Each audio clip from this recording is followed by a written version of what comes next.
Pemirsa, setelah 2 tahun lamanya dilaporkan kasus pelecehan dengan terlapor seorang aparatur sipil negara di Kabupaten Serdang Bedagai tidak kunjung diproses secara hukum oleh Dipolda Sumatera Utara.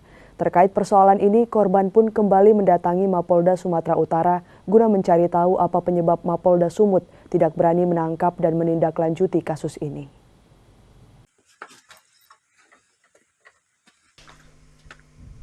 Merasa laporan kasus pelecehan yang dialaminya tidak kunjung diproses secara hukum, sementara terlapor yang merupakan oknum ASN yang bertugas di salah satu kecamatan di Kabupaten Serdang Bedagai masih bebas berkeliaran. Korban pelapor Johnson, warga desa Kotarih Pekan, Kabupaten Serdang Bedagai, kembali mendatangi Polda Sumatera Utara.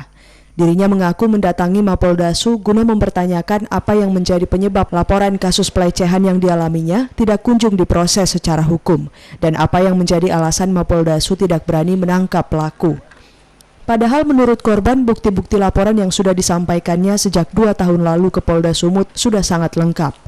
Dalam rekaman video dugaan pelecehan yang dilakukan terlapor, yang juga sempat viral di media sosial, pelaku dengan sengaja memperlihatkan alat kelaminnya saat korban tengah memvideokan ekskavator milik terlapor oknum ASN yang bertugas di salah satu kantor kecamatan di Kabupaten Serdang Bedagai.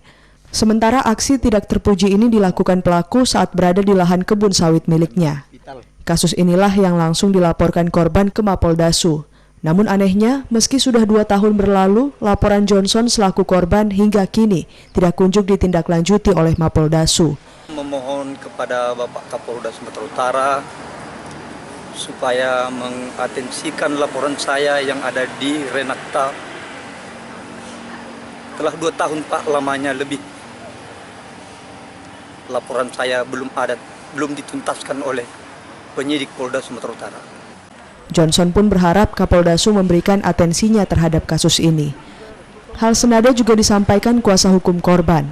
Pasalnya korban sudah 2 kali melayangkan surat pengaduan masyarakat kepada Divisi Propam Polda Sumut. Namun pelaku pelecehan sampai saat ini belum juga ditangkap dan diproses secara hukum.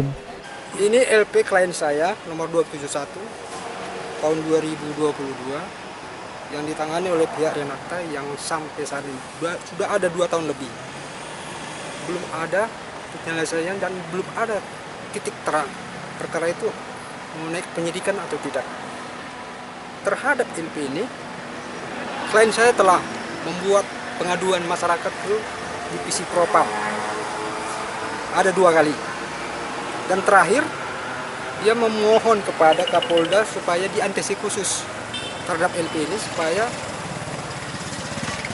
Kapolda turun tangan dan kalau bisa mengganti penyidik karena patut diduga penyidik tidak netral dalam menangani perkara ini. Dari Medan, tim iNews melaporkan.